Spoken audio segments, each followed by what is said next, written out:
It's like a pizza crunch without the batter. It's like the wood juice without the water. You'll never get the knickers I found. What a fucking chance. Premeditated pattern. Premeditated pattern.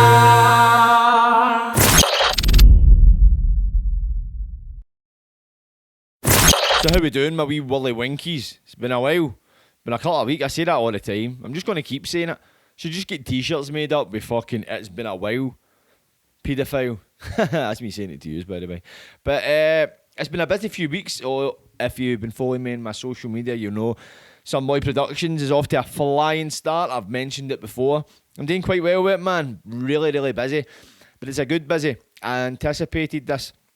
As a thing, sometimes it can feel a bit overwhelming, especially with your own content creation. What I do is I create content for clients. Listen to me, clients. I create content for clients, make them content schedules. I manage some social media accounts. So lately, I've essentially been getting paid to create content.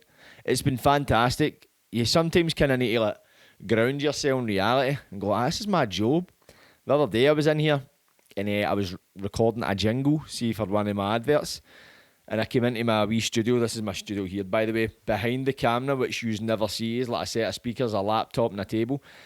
I was sitting down to record a wee jingle I wrote, and I'm like, this is my job. No, I mean, it was just a wee moment. I was like, it was great. It was fantastic. I'm really buzzing with it. But I have been insanely busy. So that's part and parcel of the job. Nothing to talk about. I'm happy to make these sacrifices so I can reap the benefits later on in life. But yesterday, Saturday, I got out in the sun. It was too hot to be in the house. Don't get me wrong, I've been quite busy all week. So yesterday I went to the gym. I went up the tune yesterday, for the celebrations. I went up to get some clobber because I'm going to Barcelona on Wednesday. Why am I going to Barcelona? Fuck's sake, man, I was off to a roll there. Why am I going to Barcelona on Wednesday? Because I'm going to drink ayahuasca.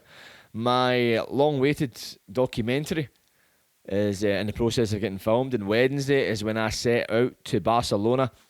On the Thursday, I'll be attending the retreat where I'll be staying for 3 days. And what we've got planned is 3 ayahuasca ceremonies in some cambo. That's like the toad venom they fucking inject you with. And yeah, apparently fucking, I don't know, it fucking makes you shite your soul out your ass apparently.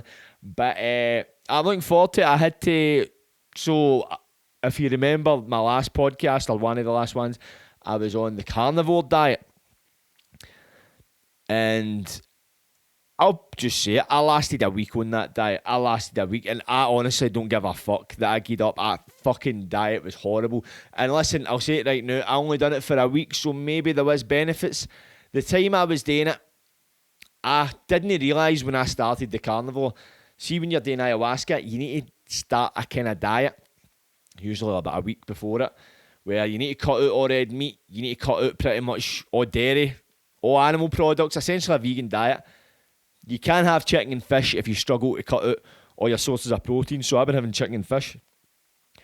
But you need to cut out sugar, spices. You need to cut out spices and hundreds of shit. So I would have had to have changed from my carnivore diet. The plan was to do that for 30 days. And I was a few days into it. Maybe, I don't think I was at the week mark yet. And I realised that I had this ayahuasca diet coming up. So I was like, right, I'm going to do this for 21 days in, because that's how the last week would have fell. And then I was like, right, am I going to do this for 3 fucking weeks and then change it and just cut out red meat altogether? And I was like, I don't think that's going to do me any benefits. So I consulted somebody that was doing the ayahuasca, the carnivore. She'd been doing it 3 months. She's a nurse, and she was like, listen, if I knew you were doing that ayahuasca diet, I'd tell you just to patch it all together, because she's like, you'll not notice any of the benefits for carnivore in 3 weeks. So, listen, that was music to my ears. That was the excuse I needed, and to be honest, I don't even feel one bit fucking guilty. The carnivore, the first few days, right, I felt energetic. I felt there was less brain fog. But after that, I was getting pure heart palpitations. My heart was constantly pounding at my chest. I started to have no energy. I felt no well. And see, eating meat constantly, it's just, ugh. I was sick of it. I like fruit, I like veg. So see, cutting all that out, it was just like pure wit. It was horrible, man. Cooking everything in butter. I cook with coconut oil, I don't cook with butter. I put a bit of butter in my fucking scrambled eggs or something, man, but it was just too much of an overhaul, man. And I can understand maybe if you'd gave it a bit longer, then you might have noticed benefits. But I'm like, how long do I need to sit like this? I think it was it maybe 8-9 days? And I remember coming back. I went to the gym. I was fucked in the gym. I had no energy. I was burnt out. I had no carbs for my body to fuel on. I came back to my house and I honestly felt no well. I was lying on the couch fucked, and I'm like, is this how this is meant to be? And apparently it is. It's like 10 to 12 days. A week, 8 to 12 days. That's when you start to feel it. It's a couple of days you feel crap, but you feel shite and all that. And I'm like, listen, I've only got a few days to fucking sit about feeling shite. Fair dues if I'm no well, but that's by choice. Nah, fucking stick this up your ass. So the first night, right, I had like an avocado with my lunch. I introduced an avocado because I get warned to introduce carbs slowly. Had an avocado, then I think I had avocado in my dinner. Then I ended up I think I had a few dates, see the wee Turkish fruit. Then I ended up going to McDonald's and getting a McFlurry, right? Because I was like, fuck this, I'm all out. And but I went to Asda. This is fucking sick, cunts are gonna call me a beast. I went to Asda and I go, like, see, it's like Walker's Sensations with the peanuts. So it was like Californian honey salt or something. So basically, it's the flavour of these nuts is like a sweet and savoury. So it's like the honey roast, but it's also got a bit of salt. I love that shit. So I got them. I was munching them. I got the McFlurry and I poured the peanuts into the McFlurry. And I was eating it and it was heavenly. I was with somebody and I did not speak. See, that way, if you ever ate, like even if you've been stoned or something, you ever ate something and you've just been pure hypnotised by the taste of the food, it consumes you. That's what it was like. Honestly, God, and I did not feel guilty. So, I think the next day I had a pizza, and don't get me wrong, I felt I was going to shout it along, but it was heavenly. I was like, oh, because I love pizza, man. See, that's the thing. It's like, see, all you see is on social media is this food's bad, that food's bad, diabetes, fucking cancer, this and that. You're like, fuck off. I know what I'm eating. You want to give me the information? Cheers. That's the info. Got it. I've got the info. I'm still fucking eating it. It's like, sometimes you just feel like you're guilty anytime you open your mouth and stick something in it, even if it's 2 fingers. It's like, fucking, I'm at the point now, I enjoy food. I don't drink, I don't smoke, don't take drugs, I train like fuck, I walk like fuck. I can have a pizza if I want. You know what I mean? I'll have burgers with cheese, and I'll not feel guilty about it. And fuck any cunt else that's got a problem with that. And would urge you to do the same. Don't feel guilty on these Eddie Abu and all that. Fair dues, I can understand his point where he's trying to come for, but stop trying to shove it down my throats. I think Eddie Abu's making the assumption, and not just Eddie Abu, all these cunts, they make the assumption that everybody that eats this kind of food is fucking stupid. And I'm not saying they're not, but for the most part, I know what I'm putting in my body. If I eat decent for a few days, I can eat a wee bit of shite for a day. You know what I'm talking about? I enjoy food. Maybe I've got an eating disorder because all I do is think about fucking grub. All I do is think about it. But you know what? I worked hard for it. But right now, I'm on this ayahuasca diet, which is a lot more flexible than the carnivores. It's like I can have chicken, I can have fish, I can have veg, I can have fruit. The spices I'm struggling with because I do not like plain food. I'm a spice guy. I like a bit of flavour. So I have limited some spices. I've limited some pepper on my scrambled eggs. Maybe here and there when I'm having chicken, I'll fling a bit of paprika. Paprika? Can't even say that. Paprika, salt and pepper, Himalayan sea salt. You know what I mean? Fuck that table shit, full of bleach. But that's what I'll do. And don't get me wrong, last night I ended up having a Pepe's. It was just, and you know what? It was fucking heavenly. It was heavenly. Mother Ayahuasca, forgive me. But I had a burrito, so it was like chicken, rice, all the shit you're meant to eat. But obviously I had peri chips and obviously the seasoning and that. But anyway, Wednesday is when I head to Barcelona. And I'm really looking forward to it. Apparently I hear it's going to be a traumatising, enlightening experience. I'm trying not to think too much about it. What will happen, happens. And you lovely people are going to find out everything that happens because I'm going to document it. I'm going to put it on Patreon. But it'll eventually reach this channel. And I got a drone. If anybody's following me on social media, I'll go a drone, a DJI Mini Pro 4 or some shit like that. What a fucking game changer this thing is, man. You're a bird, you're a seagull, you're everything. Because you think, right, lately I've been exercising a lot of gratitude, by the way. Because yesterday I went out a wee cycle. I was like, that's a sunny day, I'll go and get the drone out. That's when I came back for the town. Cycled to like Cardonal Graveyard. That's near where I used to stay. And I jumped down there and I was like, all right, I'll kick about in here. Because that way I was kind of just want to go somewhere isolated. I like going somewhere out the road every cunt when I've got the drone out. That way, I can't be arsed talking to cunts, I'll be honest. Can't be arsed with cunts' dogs trying to fucking grab the fucking drone thinking it's a flying rat. But I went down and I flew the drone and I was just thinking, man, I'm able to literally pull this wee thing out of a bag, fly it in the air and go and just fly it about. I've got the option of doing what helicopters, planes do. See, fucking 10 years ago, you know what I mean? You would never have seen the sights unless it was on telly or something like that. For a brief glimpse. I've had about 2 coffees and 2 double espresso. Jesus fucking Christ. I've had 2 coffees and a double espresso today. My heat's fucking fried. That's another thing. See, this ayahuasca diet, you're not allowed caffeine. I'm fucking it. I'm addicted to caffeine, food and caffeine. You know what I'm talking about? It's that's one of my few vices. And it's got me in a fucking vice. It's got me gripped like a vice. So I made an effort to try and curtail the caffeine ingestion. I only drink coffee. I don't drink energy drinks or any of that shit.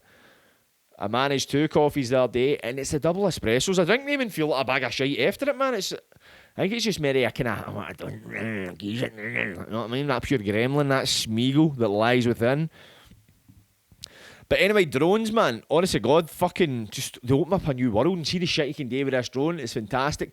The reason why I got it is because for this documentary, I want to go all out. So when I go to Barcelona, I want to get the mad cinematic, swooping shots. You know what I'm talking about? Listen, if you thought my Luke Mitchell documentary was good, wait till you see this. This is me as an editor, as a fucking human being, as a creator. I have upgraded. And halfway through this fucking documentary, I'm going to be consuming the medicine of the gods. I mean, come on.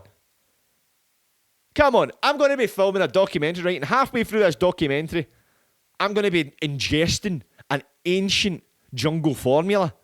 I mean, no, I mean, double espresso. What? Fuck's sake, man. But I'm looking forward to it. I'm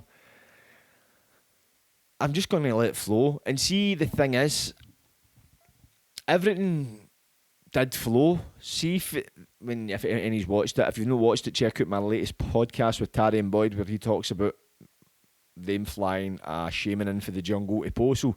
And he drank ayahuasca. And what gets said about ayahuasca is you receive your calling. You know what I mean? When the time was right, the time was right. I'd always wanted to do ayahuasca, but just never ever materialised. And then when I had that podcast with Tarim, I kind of went like, you know what? I'll just leave it. I'll wait until it calls me. I'm not chasing it, this and that. Because I'd kind of put it in the back burner. I was like, I was for ages, I was wanting to do it. And then I was like, nah. And then no long after that, I swear to God, Chloe Ferns that runs the Soul Hub, shout out Chloe, I end up linking up with her. And she had done ayahuasca previously. And I don't know at what point in this conversation, if it was me that mentioned ayahuasca or she'd mentioned she'd done it and then it stemmed from there. But before you knew it, we were booked up to go to this retreat, us and 10 other people. And it just, see, pretty much everything I've done creatively in the past few years, nothing is like joined up so effortlessly than this. It pieced itself together. My input was fucking minimal. Seriously. Things like that happen. It's like a flow. See that time and time again, I don't believe in coincidences. You know what I mean? I believe this was meant to happen. Because I've got my flight on Wednesday, and I don't know about yours, I don't know if it's anxiety, if this is everybody thinks it. Always my head, what if my flight gets cancelled? What if it gets delayed? This and that. Somehow, I don't think anything is going to disturb my journey there. I think I'm going to get there. And what's going to happen is going to happen. And that's why I feel, and I know this is my time to do it. Whatever I'm meant to see, whatever I'm meant to experience, is what I'm meant to experience in this moment. This is the moment. So it's almost like, tell you what I feel like, right? I feel like I'm in a film. Right, hear me out, right? I'm in a film, but I'm at the midway point. You know what I'm talking about? When you get to the part, I feel like I'm in The Wire, season 3. Season 3 is about to start. You know what I'm talking about? I'm like Breaking Bad. Was it season 4 when it started getting good? Can't say Breaking Bad's brilliant. It was brilliant when it got into like the 3rd, 4th season. If that was in the telly, I'd have patched it. But anyway, I feel like I'm that part. It's about to get very interesting. To the part you're gripped. You ever get that? You watch a film and it'll get time and it's a slow start and it starts to get interesting and boom. I think it's in most films. I think in most Western films, is it? If anybody knows any better than me, correct me because I'm not speaking for what I know is fact. But I remember somebody saying to me, and I think I could be wrong about the time, but I'm just going to go with it. At the half hour mark in Western films is always where you get a kind of a plot twist or the plot begins or something happens at that half hour mark. That's the part where the plot really thickens. I think when I go to this retreat, the plot is seriously going to thicken. But that's it. It's like, in what way? What am I going to see? Because I've done DMT. I've experienced that. And I know ayahuasca, one of its compounds is DMT. But the experiences can be vastly different. DMT just, what the fuck was that? It was just like a fucking burst. It was just a bit too much to take in at once. But ayahuasca is a bit different. It's like a more drawn out process.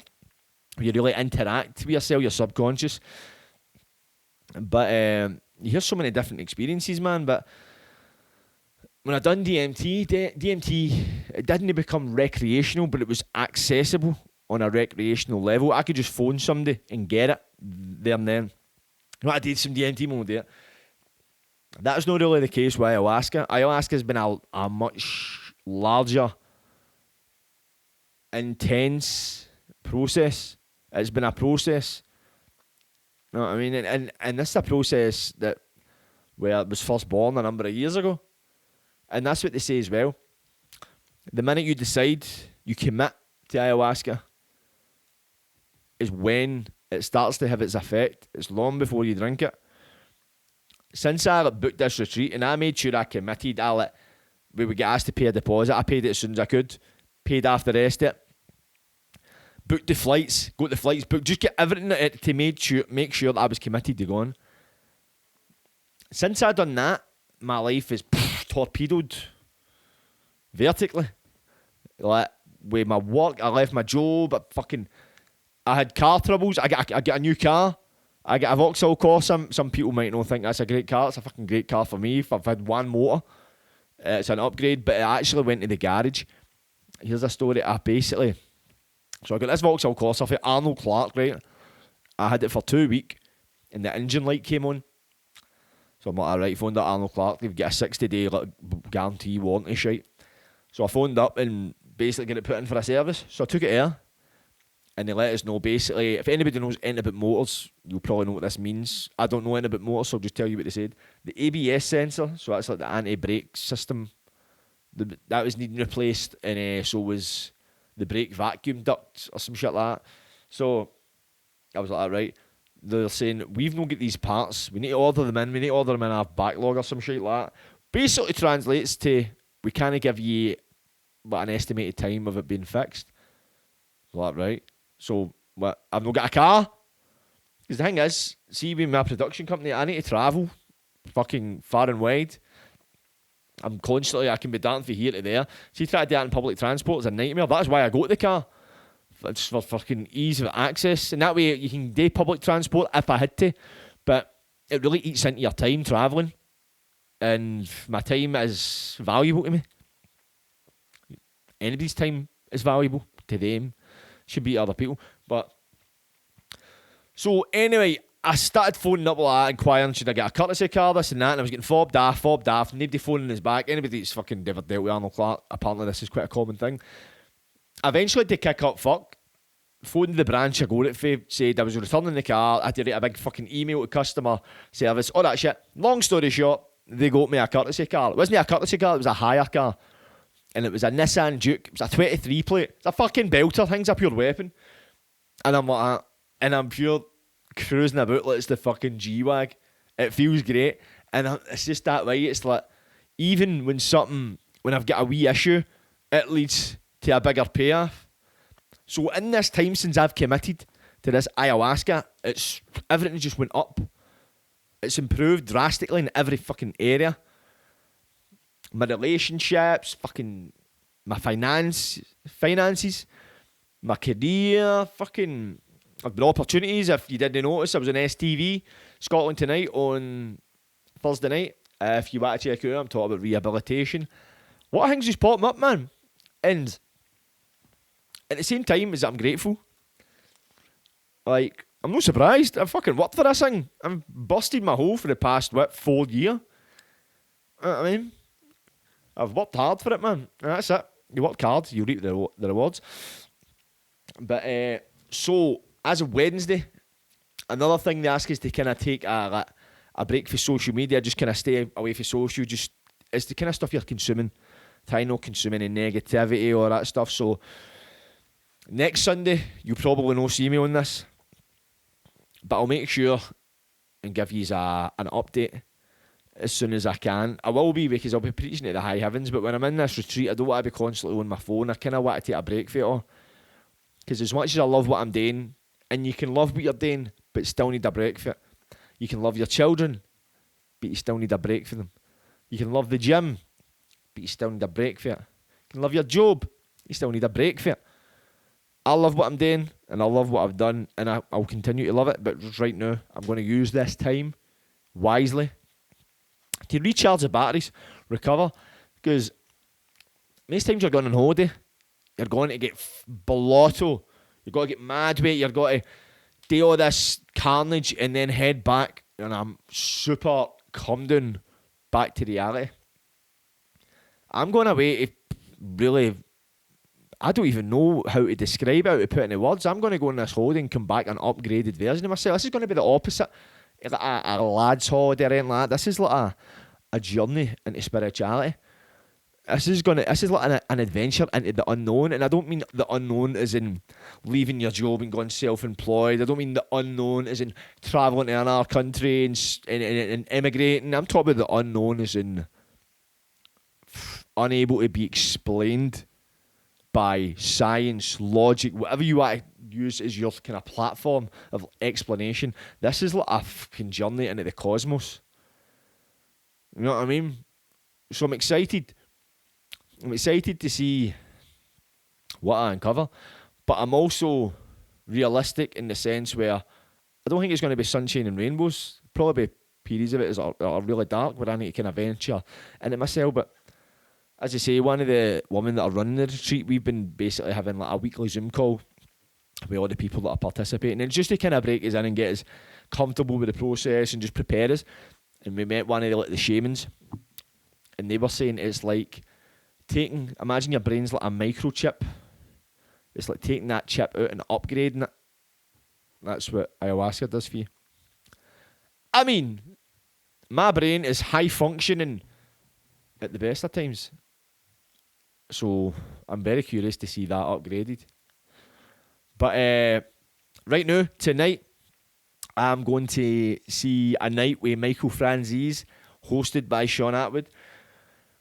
It's changed venue repeatedly, but no, I think they've got a set venue, so I'll need to tell you afterwards just so it doesn't get shut down again. But that's when my Sunday night is going to be spent. So in the meantime, I hope you have a blessed Sunday, and I'll see you on the other side. Like, subscribe, and don't get wide. Catches! Premeditated pattern.